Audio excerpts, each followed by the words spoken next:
Hi Aquarius, welcome to your September 2022 Taroscope with me, Raphael from Radiant Reality.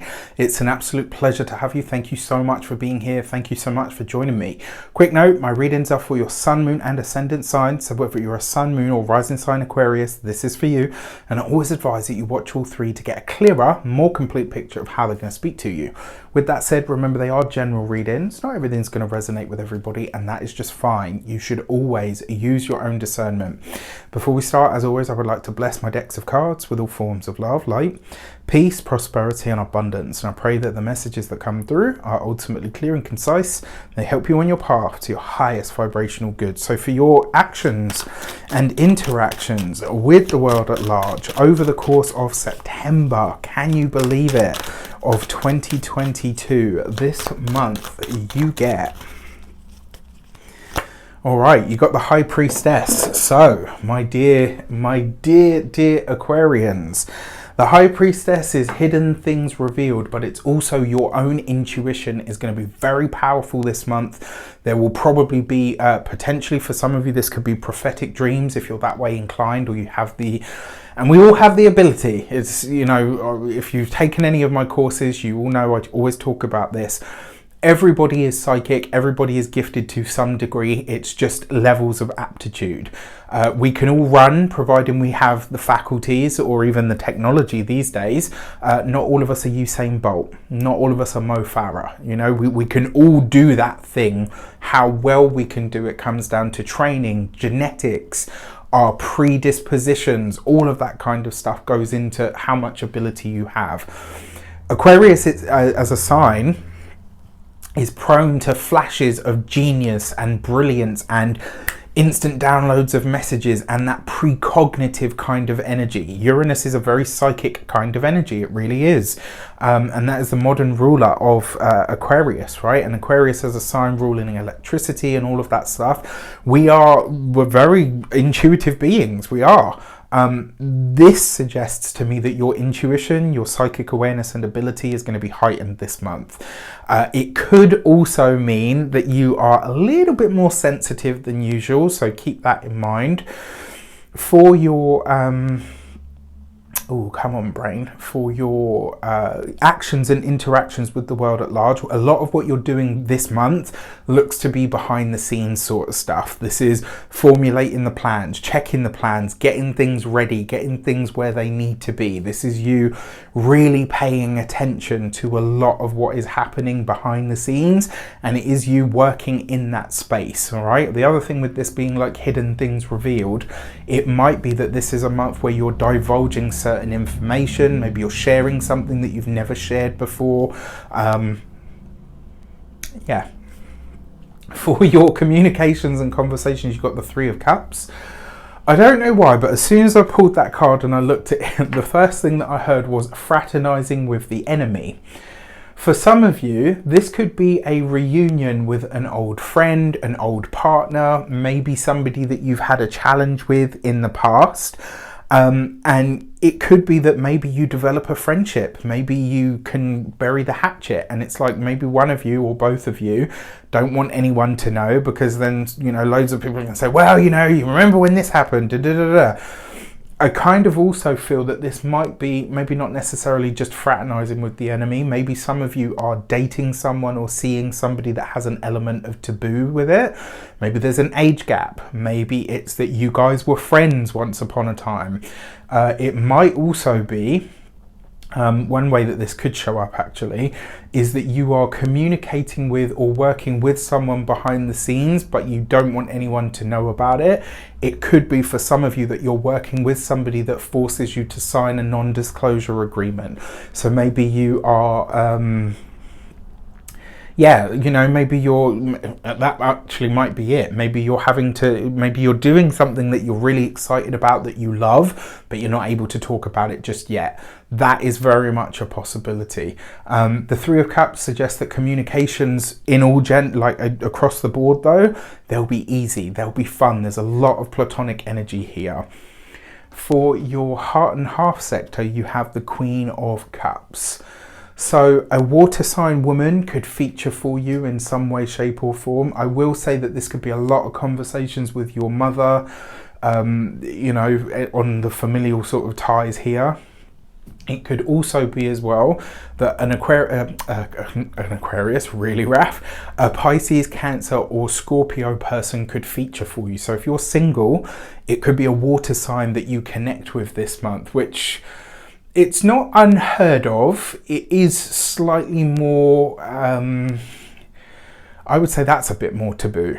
Aquarius and Scorpio, it's not an easy match. Aquarius and Pisces, not an easy match, because the realism from the Aquarius can be quite harsh for the, you know, the sensitivity of the Pisces. It's not to say that it doesn't happen, it's just a bit rarer. They tend to fare a bit better with Cancerians, so, and I wonder if this person is a Cancerian because you've got the High Priestess there. But I would definitely say that over the course of this month, some of you, not all, for those of you that are single at least, you could be embarking on a relationship that has, you know, it, should people discover it, it could be a little bit like, oh, okay, well, we didn't expect that. For those of you that are partnered, married or in long-term commitments, there's something about your relationship. It's like you're communicating better with your partner than you have in a long time, and you guys are absolutely able to make more headway with your communication. So I actually really like this, because it kind of feels like things are developing, or like the relationship is being nurtured from the inside out, and you're getting back to being friends. For a lot of couples, right? Even, you know, from that first date, you become friends before you actually become partners. And I kind of feel like this is a lot of you getting back to that space.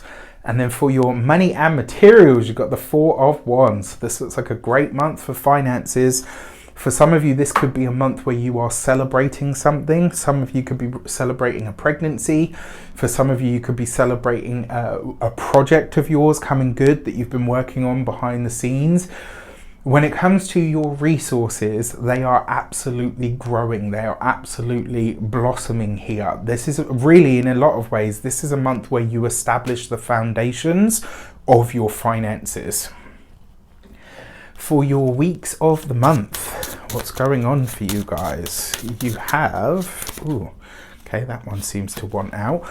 The Wheel of Fortune, I'll take it, with the High Priestess. That's hidden information that comes to light that is truly or severely beneficial to you. This could also be you in the right place at the right time. This could also be maybe you're working with somebody who asks you to sign an NDA, which usually means it would be like a celebrity client, a high net worth individual, you know, somebody that's in the public eye. There's just a really great energy about it. Not only are you in the right place at the right time, but your intuition is going to be guiding you this month, especially in that first week of the month. So follow it. When you feel like you're supposed to do something or supposed to go somewhere, go. This could also be you responding to an invite that's already come up. So wherever you're traveling to in the first week of September, you're likely to meet someone or connect with somebody that could end up being a massive part of your life going forward. Doesn't have to be in a romantic sense. It could actually be in a financial or a professional sense. For your second week of the month, you've got the Hierophant card with the Three of Cups. That's establishing new lines of communication. This is you establishing new friendships, new partnerships, new collaborations. This is you maybe as well aligning with a bigger or a larger institution in some way, which could be really, really exciting as well. I love it. I think this first half of the month is a really strong half of the month for you. For your third week of the month, you've got the High Priestess. So I said that I felt like this person was a Cancer, and the High Priestess is Cancer ruled. So the Queen of Cups coupled with the High Priestess, not only, so there's a few things that show up here. Some of you, it looks like you are connecting with a psychic, a medium, somebody that is very gifted in the spiritual or psychic arts. For others, in fact, for all of you, for those of you that are single at least, should I say, you could be connecting with a Cancerian person. This might be somebody that ends up being, you know, potentially something very special to you. But because it's the High Priestess and you have a double dose of it, this could be a clandestine relationship. There's something about this relationship that you don't want to get out, or they don't want to get out, and there is a reason behind it. I've got my guesses. I've given some. I think I'm going to stay stum on the rest. For those of you that are partnered, married, or in long-term commitments, this is baby-making energy, right? And because you've got the Wheel of Fortune there, this could be some of you fall pregnant and you choose not to say anything about it. You know, maybe not to the significant other. Maybe, you know, you're doing that whole don't tell anyone in the third trimester thing. There's something here that suggests that that could be happening literally behind the scenes, but the relationship is growing because it's kind of getting back to what it was before all of the other stuff. Then you've got the Chariot card. So not only are you building financial foundations this month, but some investment goal, product, service, job role, it's like it goes ahead. There's a lot of water in these cards as well. And Aquarius isn't known for its emotions. And, you know, I often say that one of the reasons we're able to detach from the emotions is because, and we are sensitive to them, make no mistake, like Aquarius is the water bearer. In spiritual circles, water is known as the psychic element, the life-giving element. It's also known as the emotional element. Aquarius is the water bearer, the bearer of emotions. We carry the emotions of the world on our backs. I've believed that since I was like 17, and I still believe it to today. So it's not that we're unemotional, detached beings. We're able to logically and rationally detach from those emotions so that we can do what needs to be done. There's a difference. But there's a lot of water in these cards and a lot of Cancerian energy. So really, really interesting, but I'm intrigued to see what this financial blessing or abundance will be, because it's something that you truly have won. Whether this is that you won the job, whether it's that you won the contract, whether it's that you've literally won a lottery or something like that. That fourth week of the month, you look out for it. Could be great. So for your for the new moon in Libra, on the 25th of September, this is going to be happening for you in your 9th house. This is how you connect to the cosmos, to God. This is how you envision your life taking shape in the future. This is your higher mind and philosophies. It's your belief structure. It's also travel. And I mean, I could definitely say the Wheel of Fortune, the Chariot card, and the Four of Wands, and the Three of Cups. You've got travel in these cards if you're going for it. Your new moon message is the gate for and answer. So for a lot of you, if you have trips pending or you're planning to do more travel, etc., this card, I always say, it's less of a prediction than an instruction. The answer card basically says use the new moon to ask a question of the cosmos, of the universe. If there's something that you want to welcome into your life, something that you want to shape up for you, especially with those 9th house themes, or even if there's a place that you want to visit or you've been asked to visit and you're not sure about it, ask the universe. So let's say, this is just a really crude example to make the point clear. Let's say you say, you know what, I really want to go to Bali. Love to travel to Bali. Friend phones you up and says, look, you know what, you'll have to get your own flight, but so-and-so's cancelled. I need somebody to share the hotel with me. That's already paid for. We're going to Bali. Do you see what I mean? Like, it's something like that. It would be something from the external world that is really obvious. For those of you, then for your the full moon on the 10th house, the full moon on the 10th of September, this is in the sign of Pisces. This is your 2nd house of money, finances, resources, your self-esteem, which I truly believe how you feel about yourself determines how much money, how much resources you can earn. And what this says to me is, this full moon is putting a spotlight on your resources, but more importantly, how you feel about yourself.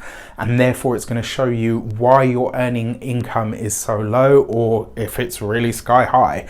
There's something about your values that's going to be revealed to you around this full moon, but it will have a really positive effect on your resources as well. And for this, you've got the gate 26 and greater good. Wherever you do something that benefits other people, you will be successful. Doesn't matter what sign you are, what walk of life you're from. That is the way of it, all right? That's universal law. And so this full moon is going to show you what your contribution can be to the whole in order for you to be super successful. With that said, I wish you an abundance of all of that good stuff. Have a fantastic month. Let me know in the comments how it shapes up. Unless, of course, it's a clandestine thing, in which case, take care and I'll see you soon.